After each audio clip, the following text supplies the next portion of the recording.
Sakal Gunarnavasha Vande Guru Sri Charanaravindan.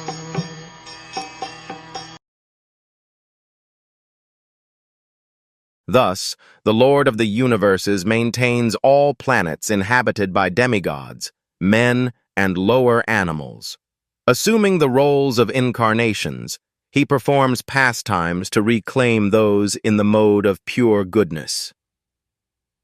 There are innumerable material universes, and in each and every universe there are innumerable planets inhabited by different grades of living entities in different modes of nature.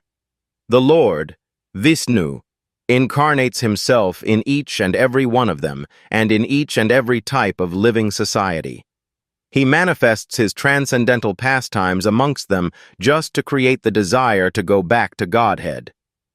The Lord does not change his original transcendental position, but he appears to be differently manifested according to the particular time, circumstances, and society. Sometimes, he incarnates himself or empowers a suitable living being to act for him, but in either case the purpose is the same.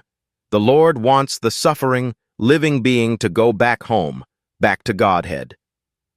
The happiness which the living beings are hankering for is not to be found within any corner of the innumerable universes and material planets. The eternal happiness which the living being wants is obtainable in the kingdom of God. But the forgetful living beings under the influence of the material modes have no information of the kingdom of God.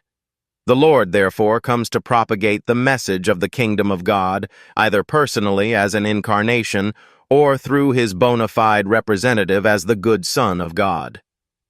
Such incarnations or sons of God are not making propaganda for going back to Godhead only within the human society.